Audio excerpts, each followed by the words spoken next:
Okay, so I wake up, right? It's early in the morning, getting some schoolwork done. Check Discord just to see if anyone's tried to contact me. Of course they have.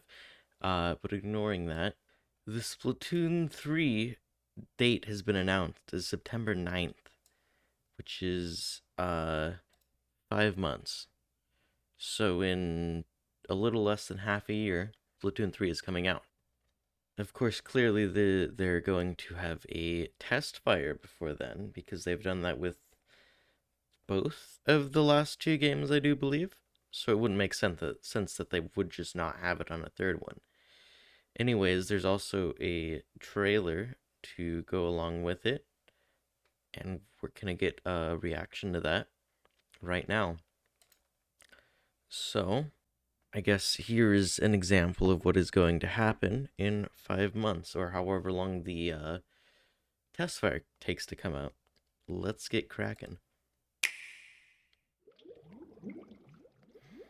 Okay, you still need to pay for online. Highly unfortunate. That looks cool. So, you know what looks like is happening here. Of course, this graphic is different. It's more worn down looking. So, it looks like the names have numbers associated with them. So, multiple people can have the same name, but you can still tell the difference because of the numbers. Like kind of like Discord, I guess, because you have your name and then you also have the number that you can be used to identify with. Um, Also, if I had to guess, these little titles, maybe they're titles you earn from achievements, if they do add achievements, or maybe it's based on your gear, like if you're wearing multiple of the same brand of gear, these probably show up.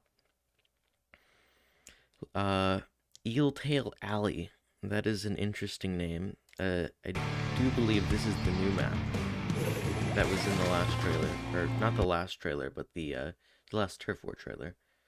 Also, there's the bow, or as it's called, the stringer or the triple stringer. So this is the normal stringer, I guess. Tri-stringer, yeah. It's the one that shoots three. And I guess the bow's gimmick is it has multiple firing modes based on if you're in the air or not, kind of like roller. Splatter shot, fresh coat of paint, always looking nice. Brush, that's the thing. And bucket, the color scheme has changed, so that's cool.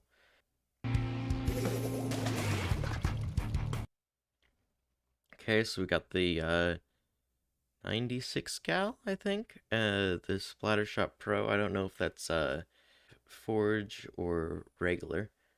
We got the charger, the roller. These all appear to be vanilla, I'm guessing. I think that hairdo is new. I could be wrong though.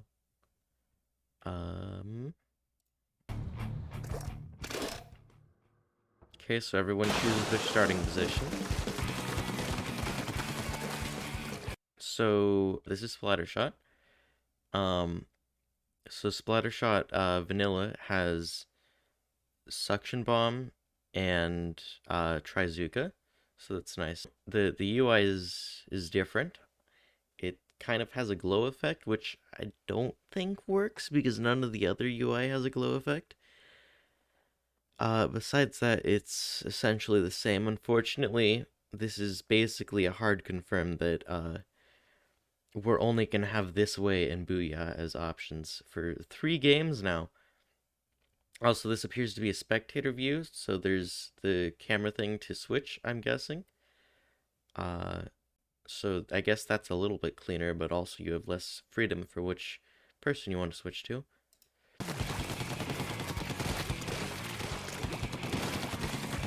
I know someone somewhere is gonna get the frame data for these weapons to see exactly how busted they are compared to the original game. There's Killer Whale 5.1. I like that animation. So it has like kind of like an anime like low frame rate, but like artistic looking like explosion effect, I guess you could say. Which is, I don't know. If I was the other guy, I'd be intimidated if I saw that. And then, of course, their hair starts glowing, and it appears the effect changes color at the very end depending on the team color. This is something that we've needed for a while, an arrow pointing to actually where the person got splatted, even if it's off screen. And of course, it lingers. Both types linger. So you can tell when someone got splattered, even if it wasn't an assist. So that's always good. Okay, grab tank with whatever that is, some kind of like hand grenade looking one. So the gal has wall and Killer Whale 5.0, which is I think that's a good kit actually, because you can just hide behind the wall and then use Killer Whale. Okay. Switching to Splattershot Pro, we do have Crab Tank and Hand Grenade. Trizuka just kind of, you know, eliminates everything. That's cool. It had the cartridge thing popping up.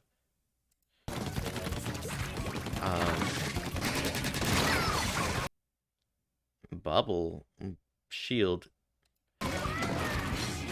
Okay, so it gets lowered in size dependent on how many times it's hit or how much damage it takes.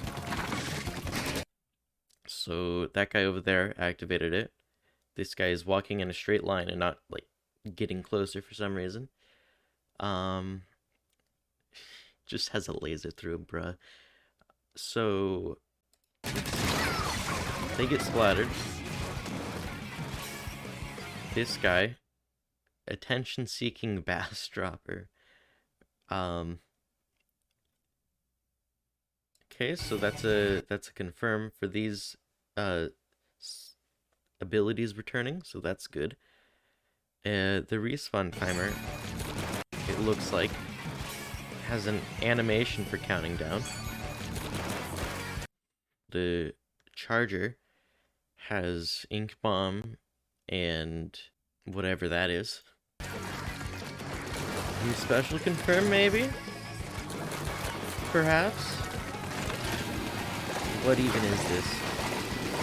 It is the big suck that appears. Whoa, what was that? So it's sucking up all the ink.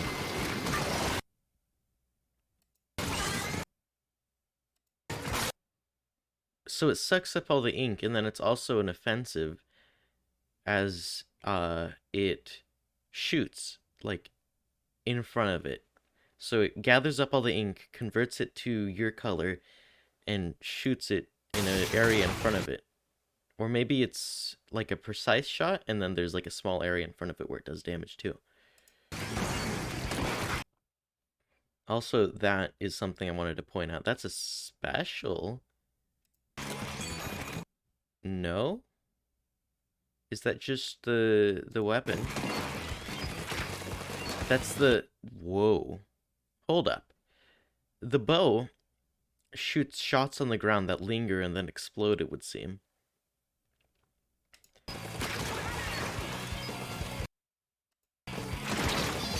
And you can actually hold the charge and then change your angle while you have charge. Okay, so that's not a special, that's just the mechanic of the weapon. Very cool. Miss shot, nice. So bow, confirmed with, it's the one that slows you down. I don't remember the name because nobody uses it. And Killer Whale 5.0, or 5.1. Gets killed by the sniper. That sniper is really good. Hold up. Okay. I see you. That is Zipcaster, confirmed little decal thing. Okay, that's Brush. Brush has Zipcaster and uh the Suck Bomb. So you get like this cool little powering up animation, and there's a pointer for where you return, which is nice. It's different from Inkjet, so that's good. So you get like this glowing effect, and there appears to be startup on it. So you can't just pop it and go G. There's a little bit of startup, but not much. Um, that's cool. It has a glow effect, and then you just kind of go anywhere.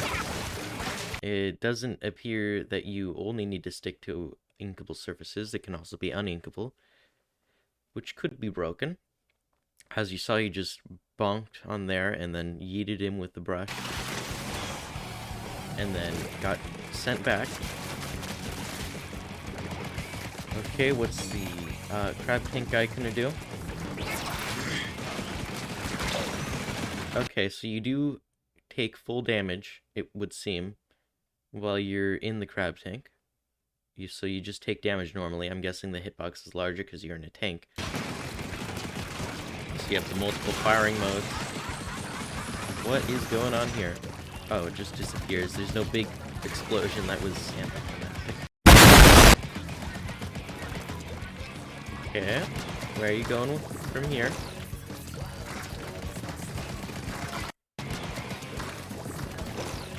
Ooh, that's the hand grenade looking thing. Let's get a better look at that one. Okay, so you throw it.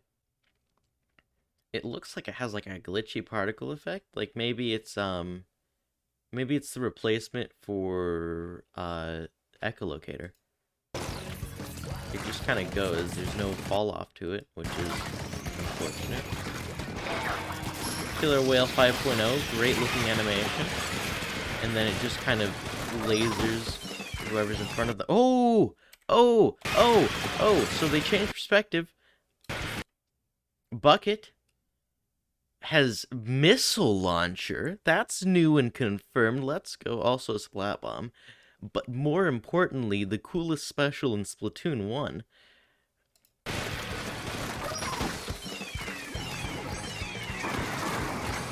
Whoa, hold up. So it launches missiles, and then you throw... That's cool. So what the new missile Ink Strike does is it shoots missiles, and then you can I'm guessing use your special button to throw things that pinpoint exactly where you want them to land. So it doesn't need you to use the handheld gamepad for missile launcher, because you can just point out exactly where you want it to land. So that's gonna be broken. Like, actually, all of the specials in here have been good, but this is busted. Because it's just, not only do you get triple the amount of tactical missile strikes as in the first game, but you get to pinpoint like exactly where you want them to go. I think that's a reference to the Splatoon manga. In the first one, 3 people use their ink strike at the same time, and it's called a triple ink strike. So I don't know, maybe it's a reference. That would be cool. So yeah, you can just kind of destroy people. It's probably gonna be more of a skill-based special, because you need to actually predict where they're gonna go, because there is some time where it takes for the missiles to actually land. But yeah, that appears to be very good.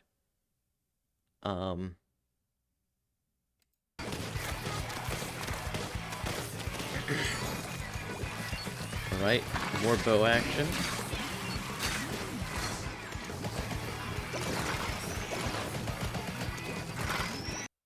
Ooh, that guy's dead. Or not. What is you? Is that the Trizuka? Hold on. Okay, so he's throwing those things. It looks like those don't cost very much ink, so maybe those are, Ooh, what if they're a replacement for burst bombs? So it's like, it travels in a straight line without any fall off, and that's what makes it different from, like, Splat Bomb and Suck Bomb. That could be cool. And it has, like, a cool effect. Okay, that's just more bow shooting. Hold on, what happened here? So yeah, they do have a little bit of an area of effect. Suck Bomb getting lasered by the splatter shot, and they're dead. Okay, we're in the perspective of the gal. We got a bit of squid dodge action there. More zip caster, let's go. So you can just yeet yourself to the other side of the stage. Aw, it has a little cute, like, whatchamacall. Oh. It's got a cute little, the Killer Whale 5.0 has a cute little, like, tiny sounding version of the normal Killer Whale. Hold up. What happened to you? Why are you like this? Hold on. We never saw what the roller had. Yeah, the only one we didn't see was the roller, I guess. Okay, Ink Strike, doing funny things.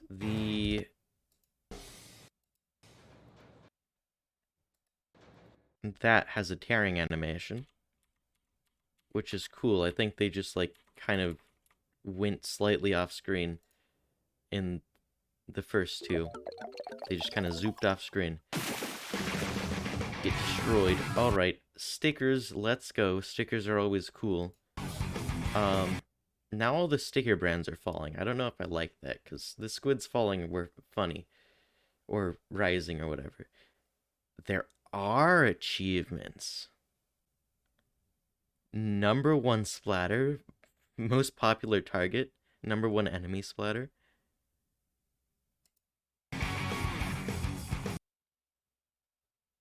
Yo.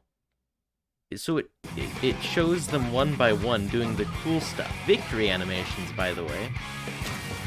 That is sick.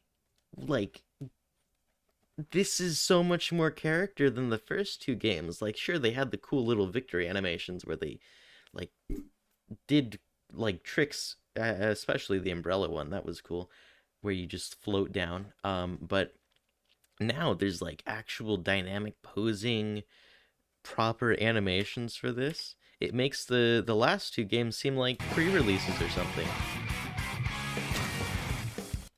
Like, this is so epic. It feels better than anything we've seen before. There it is. 9/9/22. Hey, at least they're not delaying it like the Breath of the Wild 2 people got delayed. Also, if this is cover art, that's cool cover art. It's got like a fisheye effect, which, haha, funny, fish squid, funny reference to oceanic creature. Incoming, that has got to be a song they're bringing back. So, and if we go to final minute, that's a new final minute theme.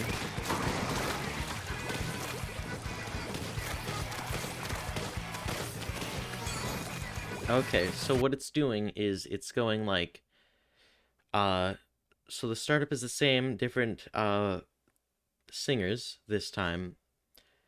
So what it's doing is it's going lyrics, and then, melody, and then lyrics, and then melody, and I think it repeats that until the very end, which is an interesting musical choice, I must say, but it definitely works with the chaotic nature of this game.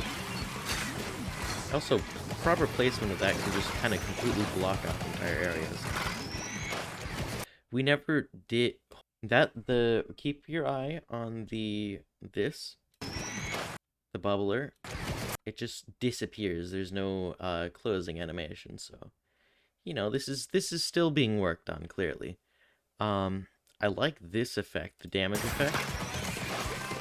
It's more like it feels like the Octo expansion damage effect for the Inner Agent 3, because there's like a clear filter around that. That's definitely different from the first two games. Okay, if we look at the background there, it looks like it just the respawning platform just like floats upwards, and then they can choose where they get launched to again. If you look closely in the background there, you'd see it. So that's nice. A little bit of seeing how the respawning is gonna work. This might not be for purely spectators. That would be cool if we got like actual you could spectate matches instead of just being having to either play or not play.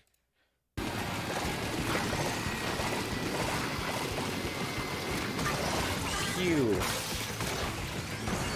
Ooh, and it has a big damage effect after it's landed. Okay, so it looks like the bow. Let's see exactly how many shots they got hit by. So they got hit normally, just in the face, and took damage. And then it looks like there was one shot behind them that dealt a little bit of AoE damage. The other two presumably missed. So maybe if you land all three shots, it's a one shot. But it's not guaranteed. It'll be interesting to see how that works. Maybe the normal bow will deal more damage, but the tri-bow will deal less damage, but more overall damage if you manage to land all shots, or maybe it'll have different mechanics, which could be interesting. Also, these are coffee makers. Like, it's just a coffee maker.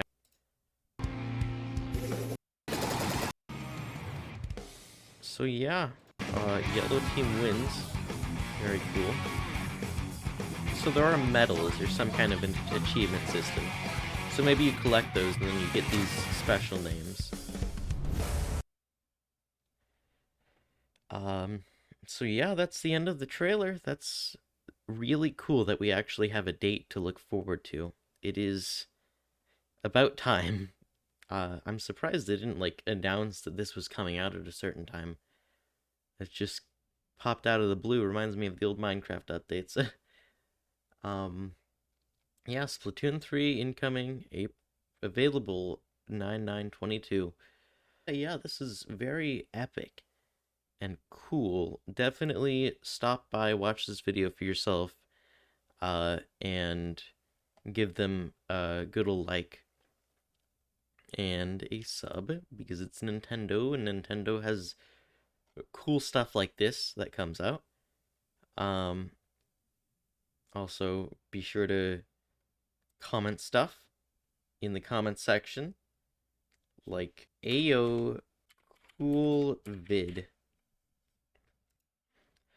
And of course, this doesn't simply apply for Nintendo's video. Since you're here at this video, please also drop a like, a subscribe, and a comment, because YouTube likes that stuff, apparently. It's like toxic mist for it, I guess, if you're in with the lore of the Splatoon universe. And yeah, I shall see you in the next one. Have a great day.